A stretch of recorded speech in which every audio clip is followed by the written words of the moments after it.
தூத்துக்குடியிலேருந்து ஏர்போர்ட்லேருந்து நாங்கள் காரில் போகிறோம். நான் 2-3 பேர் சேர்ந்து போகிறோம்.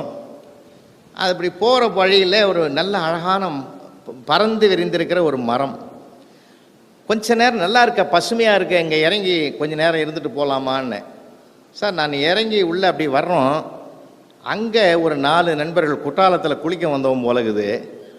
அழகாக ஒரு பெட்ஷீட்டு நல்லா விரிச்சிட்டு அருமையாக வேண்டியதெல்லாம் வாங்கியாந்து அங்கே வச்சுருக்கான் சார். வேண்டியதெல்லாம் வாங்கியாந்து வச்சுருக்கான். அது பெரிய விசேஷமான பொருள் போலகுது. ஏன்னா பல இடங்களில் நாங்கள் நெருக்கடிக்கெலாம் ஆளாக இருக்கிறோன்றதுக்காக சொல்கிறேன். வச்சுட்டு எல்லாமே டம்ளர்லாம் அழகாக வச்சுட்டு எல்லாத்தையும் ஊற்றி ஷேர் பண்ணிவிட்டு, நான் அப்போ தான் எனக்கு கூட ஒருத்தர் விளக்கம் சொன்னார். சாப்பிட்றதுக்கு முந்தி சியர்ஸ்ன்றீங்களே, என்னடான்னு அளவு சரியாகுதான்னு பார்த்துக்குவோம்னா.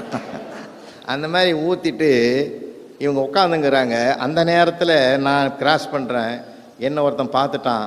ஏய் புலவரையா வந்துட்டாடுறான்னா. அவன் என்ன எங்கே பார்த்தாலும் எங்கள் பழகியிருக்கான். எங்கள் ஊர் தாம்பரம் பக்கம்தான் அந்த புலவரையா வந்துட்டாடுறா. மங்களகரமாக ஒரு நகைச்சுவை சொல்லுவார், தொடங்குவோம்னா.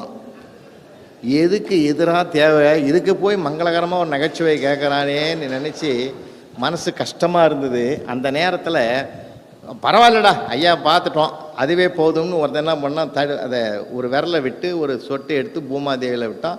4 பேரும் விட்டான். அப்போ தான் நான் சொன்னேன், இப்படி உலகத்தில் இருக்கிற 600 மில்லியன் கோடி மக்களும் ஆளாளுக்கு ஒரு சொட்டு பூமியில் விட்டால் பூமி சுத்துதுன்னு எங்கள் வாத்தியார் சொன்னது நிஜம்தான்னு நான் முடிவு பண்ணுறேன்.